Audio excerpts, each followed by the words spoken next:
All right, but I'm going to come at you and kind of talk about my mindset going into this 20-minute EMOM here. Longest EMOM that we've done thus far, and main purpose of this one, it's going to be a lot of flexion, right? We got butterfly sit-ups, V-up complex, dragon flags, and then the toes to bar, okay? Going into it, I know that anything post dragon flags is going to be tough, even especially after the first set, okay? So my mindset going in, especially going to attack the toes to bar, is that I'm going to go into the toes to bar trying to hold on to sets of 10. Bigger set, manageable for me at least, so that I can hang on and continue to go. But I'm going to try and make myself do bigger sets, even though I'm under fatigue and whatever that might mean for each minute, okay? That means going into the sit-ups, V-up complex, which is supposed to be unbroken, into the dragon flags for reps, going for this, and we're going to count the whole time. So what I'm going to try and do is that just work really steady on the sit-ups and the V-up complex. Try not to burn out too much. Maybe probably try and do about 4, maybe 5 reps, unbroken complex of that V-up, and then I'll move into the dragon flags, which I'll just try and do one at a time, very, very steady, because that one can certainly burn out. Lats, core especially, and everything being locked in, and then trying to hit those big sets on post bar. So that's what's going on in my head going into this one. So we'll see what happens. See you guys in about 20 minutes. So hey everybody, that was my thought process on how I tackled this workout just to start, and just my mindset kind of going and what I was hoping to do, right? So as I set up here, obviously with these movements, there's certain ones that are going to be a focus or stronger for everybody. They're going to be something different, right? Toes to bar might be difficult for you, or you don't have the ability to do them, just as far as like not having the equipment or something like that to hang. Remember, you can always do it where you support yourself on the end of a bed, a table, or something like that, so that at least you are still working that lower ab and hip flexor, trying to pick the knees up or the feet up as high as you can from like a standing-ish position, I'll call it, as you go through, okay? That being said, if you know that is a more of a difficult movement just for you to either do or just complete as far as equipment wise, think about putting the emphasis on the other 3 movements, and that works for any one of them. Whether that be dragon flags might be hard because you don't have something heavy enough to weigh you down. It might be a toes to bar from the hanging position, whatever that might be for you, okay? So kind of imply or apply that same thought process going into it. So as I go through the butterfly sit-ups, like I said, I was going to take these a little bit more on the steady state side. That doesn't mean I'm like making them like a rest movement. So steady state on the butterfly sit-ups, right? Trying to make them consistent for me, but not super fatiguing that it's going to subtract from the rest of it. Going into the V-up complex, trying to make these as quality as I can. It's not going to be a movement that's going to accumulate a ton of reps, just because really it is 5 movements equals 1 rep, right? Just trying to be really, really quality about it. Make them as perfect as you can, going all the way up, touch the toes, get that full split, making sure that you're making that contact and getting the whole back up off the ground, and not just letting your feet come up high and doing more of a pike up rather than a V-up position, right? So keep that in mind as you go through each one of these, that quality over quantity when it comes to those movements. And the movements I'll say are the V-up complex and the dragon flags. Certainly can't be a movement that you modify and take super, super fast and don't get a lot out of it, but we're trying to fix that, right? So be as controlled as you can. Be super extended on these dragon flags if you're in the position where you're doing one leg at a time, so you have the single leg dragon flag. Perfect, awesome, alternate each time. Just be as slow as you can on the way down within reason. You don't have to do like a 10-second negative, but 2 to 3 seconds to kind of show that you are under control, that you can slow things down, you're not just falling with gravity, right? Same concept goes for the V-up complex and the toes to bar as well a little bit, is that maybe you are, rather than you don't have the capability to kip your toes to bar, so you go higher reps like I was doing, right? Strict them, that's perfectly fine. Make them slow on the way down.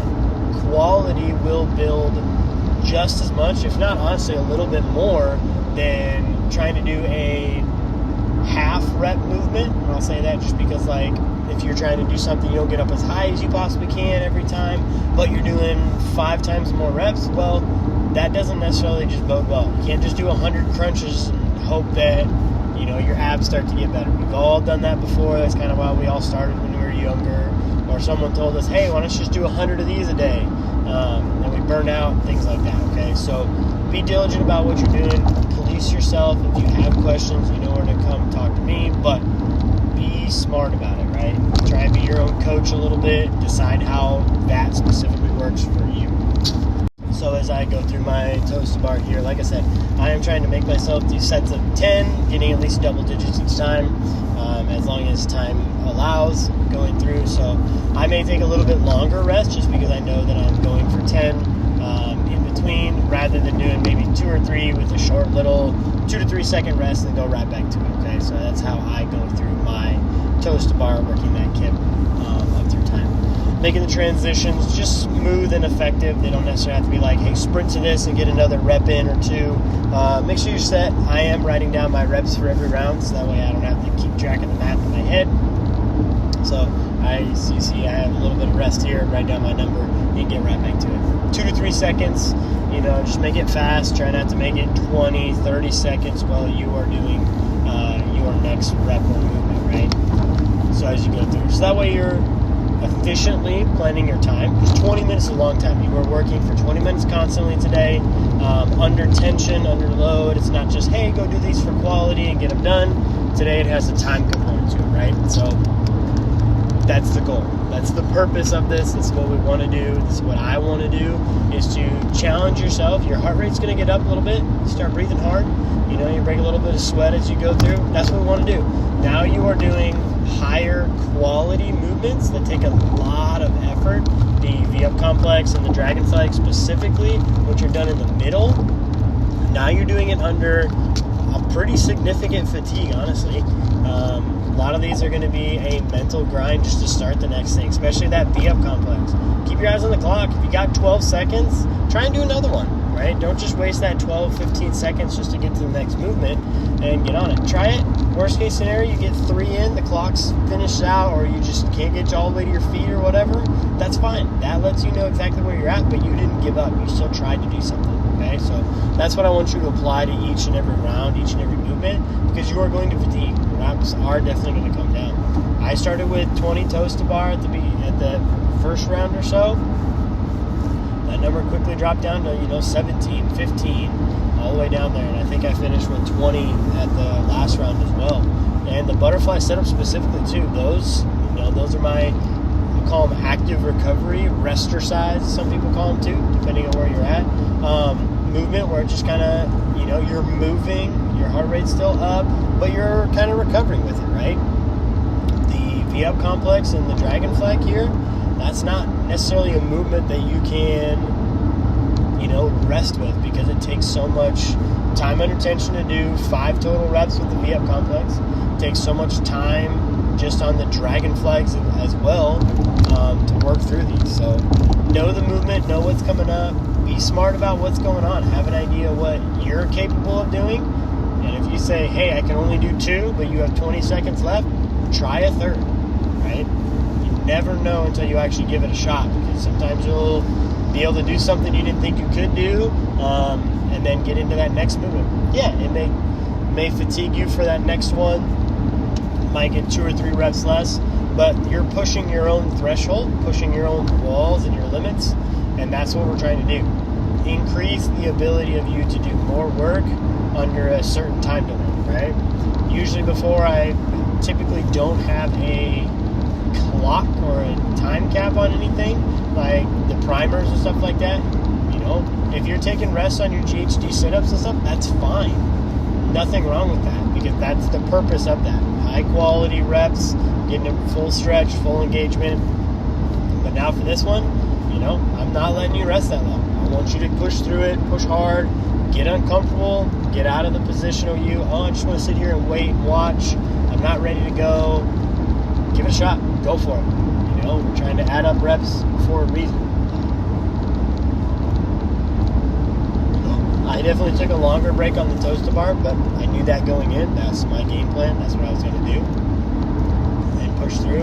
And you know what? I didn't necessarily go to max fatigue on anything, but I was able to accumulate reps.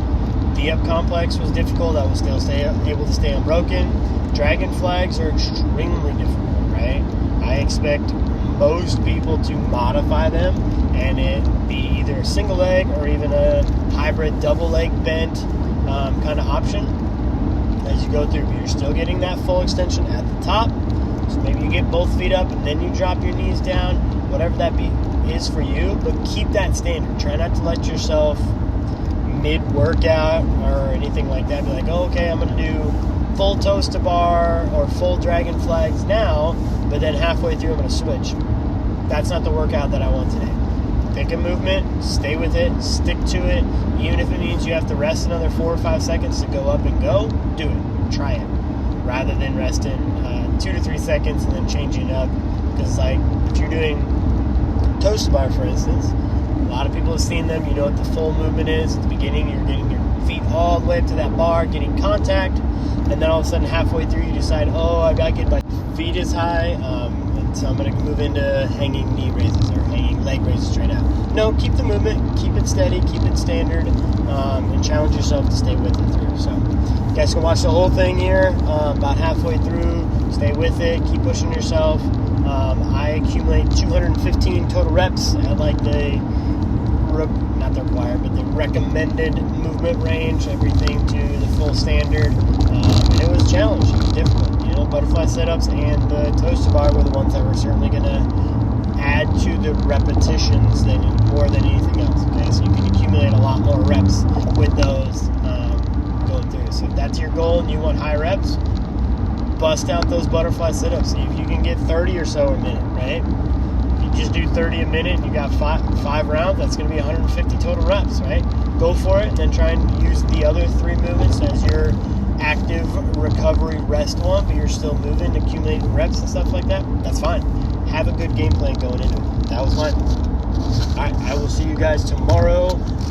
We did those heavy Anderson squats yesterday. Today we had high volume, so be prepared. We're not going to finish up. We're not going to finish easy. So a little over a week left.